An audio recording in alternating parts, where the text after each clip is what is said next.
Hello các bạn, chào mừng các bạn đã quay trở lại với YouTube Gia đình Cá Tráp. Mình mới làm ca đêm ra và hôm nay mình có hẹn với lại ông anh quê ở Bình Dương. Ông tên Trung mà lần trước mình có đi câu chung với ông ở trong cái video mà câu cá vượt đó mấy bạn. Bữa nay là sáng thứ bảy, ông cũng làm ca đêm y chang mình. Ông đạp xe đạp đến chỗ mình đó thì tầm khoảng 22 km gì đó mấy bạn. Do đó là mỗi lần đi mỗi lần mất công nên là tranh thủ là mình chạy ra mình câu trước hai con cá cho ông. Để có gì chút nữa ông lên á, thì câu không có cá thì cũng có vốn trước. Tại vì bây giờ mới làm ra mấy bạn, mới có 7 giờ sáng thì giờ này cá nó còn cắn mạnh á. Hồi tầm ổng tới tầm khoảng 8 giờ mấy 9 giờ thì cá nó bớt cắn, là nhiều khi nó không cắn luôn á. Rồi bây giờ mình sẽ tranh thủ mình chạy nhanh ra công viên mình bắt vài con cua rồi mình đi câu. Rồi mấy bạn theo dõi nha. Tới chỗ rồi mấy bạn ơi, cần vợt rồi mình chuẩn bị xong hết rồi, thẻo mình cũng cột xong rồi. Bây giờ mình sẽ đi xuống dưới cái bờ ngập nước này, mình kiếm cua mình bắt ha. Cái bờ này thì khi nào mà thủy triều cao nhất á mấy bạn, cua ở trong mấy cái khe á, nó mới bò ra ngoài. Chứ đi cái giờ nước xuống thì cũng không có cua để bắt mấy bạn ơi, nó rút vô trong khe hết rồi. Cua thì mình bắt cua nhỏ, do đó là cũng phải kiếm kỹ lắm mấy bạn, nó khó lắm.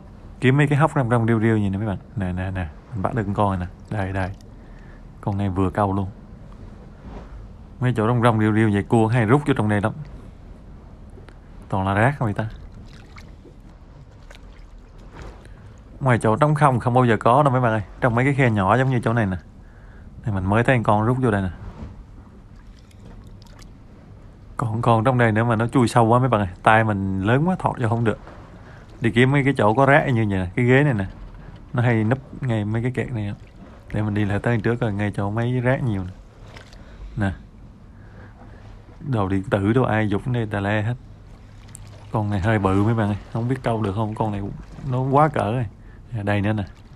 Đó, ngay chỗ mấy khe gì có chướng ngại vật rồi là cua nó hay rút vô trong đây trốn. Con này bự quá mình dục, bự quá chắc câu không được đâu.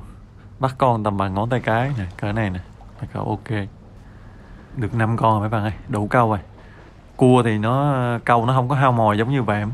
Vẹm thì nó cứng quá nên mình đóng nó hay trượt. Còn cua đóng phát nào dính phát đó. Tại vì con vẹm mấy bạn nó có cái vỏ nên là con cá nó ăn á, nó có xu hướng là nó nhai nhuyễn sau rồi nó phun cái vỏ ra. Còn con cua thì nó cắn một phát một là nó nuốt luôn. Cua thì chắc có nhiều bạn không biết móc ha. Thì móc thì mình móc ở dưới cái đít đó nè, ngay chỗ cái yếm á mấy bạn. Chỗ này là thịt nó mềm nhất á. Mình hay móc ngay chỗ cái yếm này. Nó cũng không có chết cua nên đâu mấy bạn, nó sống dài lắm. Mình móc vô xong mình thả con cua vẫn sống bình thường á. Đó, bấm mạnh vô chỗ này. Con cua này hơi lớn hơi cứng chứ mấy con cua bình thường là mình móc cái là vô liền. Đó, móc vô đường dây đó là ok. Cá đớp cái đóng là dính thôi, chài đường nào.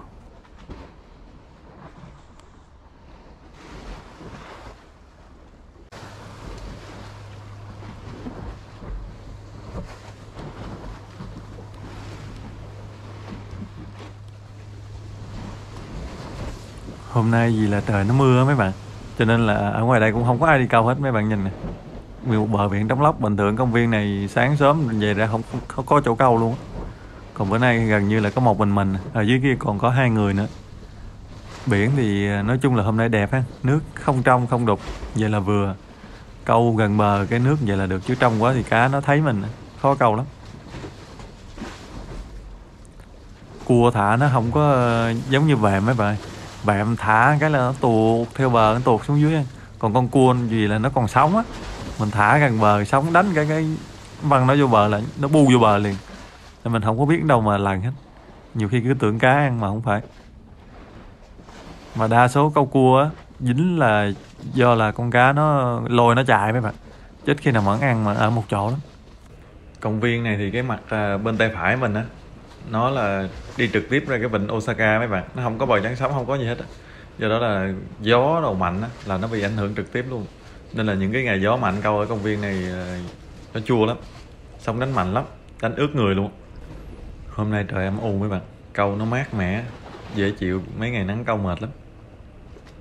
Giống cá ăn, đúng rồi, cá ăn. Trời kéo dữ. Mạnh đấy. Nó cứ kéo vào trong dưới cái lỗ mà có cái lưới chắn sóng này mấy bạn, nó chui trong đó, mình mà không đưa tay ra vậy là đứt liền. Mạnh vãi. Đó nó chui vô mấy bạn thấy không, chui xéo con dây vô. Mình đứt biết bao nhiêu lần chỗ này rồi. Trời ơi, mạnh. Kéo được đấy. Con này chắc phải trên 45 quá. Mạnh đấy. Thường thường mấy con mà dưới 45 á là mình kéo một cái hai cái là lên mặt nước liền. Con này rút dữ thì chứ. Mạnh đấy. Trời ơi, lên con. Trời ơi, nó chạy xuống không mấy bà ơi. Nó chưa ngừng, chừng nào nó ngừng mình mới kéo được.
Mệt vãi luôn mấy bạn ơi. Trời ơi, con cá này nó khỏe. Nhìn kiểu mập mạp trắng trẻo rồi đó. Mạnh thiệt luôn á. Lâu lắm rồi mới câu được con cá mạnh như cái này. Kéo mỏi cả tay luôn. Mấy cái máy có phanh á thì nó dễ kéo mấy bạn ơi. Còn mấy cái máy này, máy mà phanh bằng tay, trời ơi nó mệt. Mỏi tay lắm.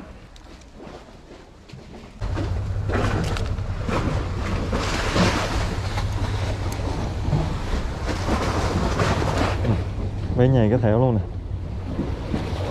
Hư luôn. Này hết xài rồi. Dồn lên tưa ra một cục luôn.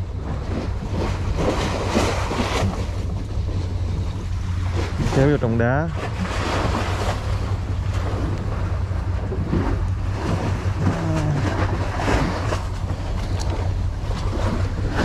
Dài bao nhiêu đây? Bự giá mang luôn.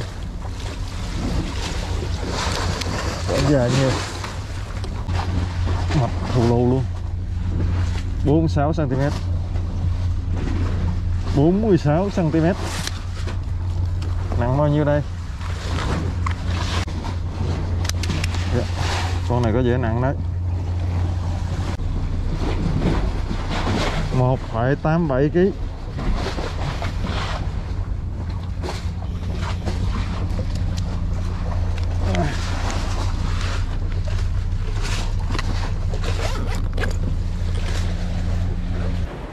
Con đầu tiên mở hàng khá suôn sẻ. Một con cua là một con cá mấy bạn ơi.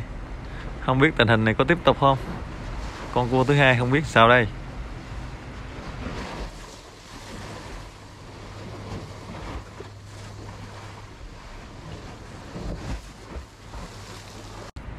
Mãi mê câu cái camera anh tắt hồi nào mình không biết luôn mấy bạn ơi.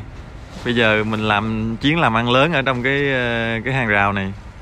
Dính cá ở dưới cái lỗ này rồi. Mà cái hàng rào này cao tới 2 mét mấy là vớt cá cực kỳ khó khăn mấy bạn ơi. Hồi nãy giờ mình cũng vật lộn như nó ở dưới đây. Chưa đứt dây là may lắm rồi. Câu dây mà cũng câu được. Hay quá.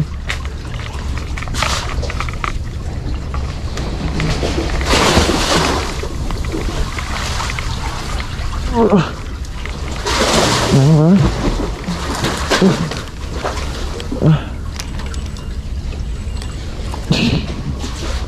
Trời ơi nó bự. Trời ơi, con cá này bự.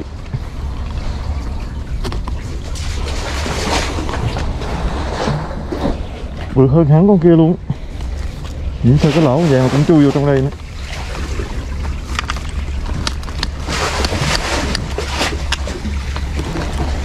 Wow, siêu khổng lồ.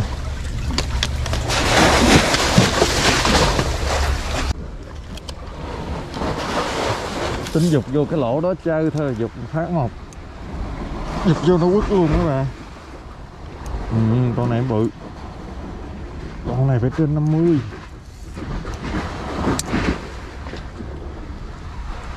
Ừ. 51 cm. 51 cm. Ôi nó bự. Lâu lắm rồi mới câu được cá bự vậy. Kéo đã cái tay. Cân coi nặng nhiêu. Cân coi em nặng bao nhiêu. Yeah.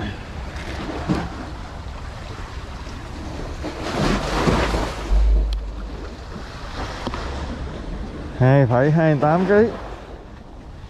2,285 kg. Sắp 2,3 kg. Trời ơi, nó mập. Nó đã thôi rồi.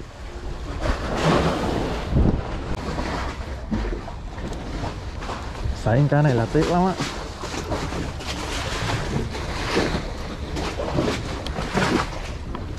Xỉ con cá này là khóc luôn á.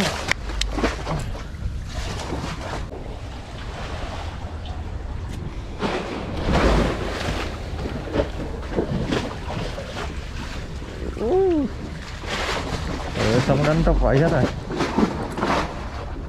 Sông đánh tróc vẫy, tróc vi hết rồi.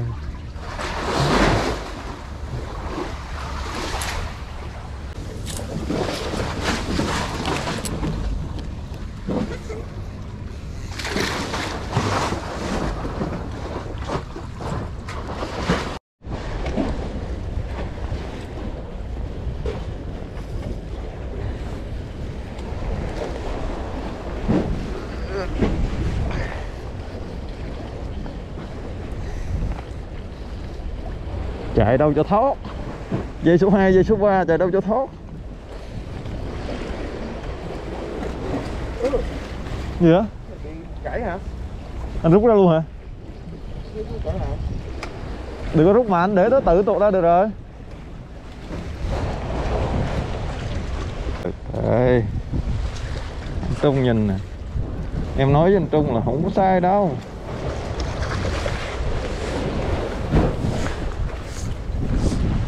Đó, thấy chưa? Anh Trung đi theo em là không có móm đâu, thấy chưa?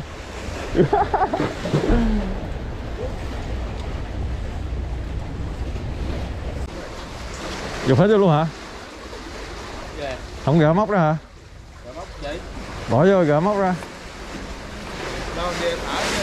Hả? Coi kia cũng thả xuống chạy tí chứ. Vậy cũng được. Dùng vô đi. Trời ơi, con này cũng bự. Con này cũng bự khủng hoảng luôn á trời. Rồi. Anh Trung bữa nay bị móm nhưng mà có cá đem về.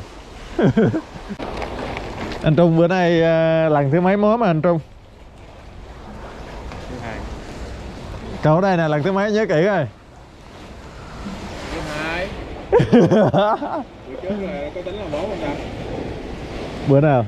Bữa có con em á. Bữa con cá vượt hả? Móm chứ gì nữa. Thứ 3. Lần thứ 3 móm ở đây đúng không?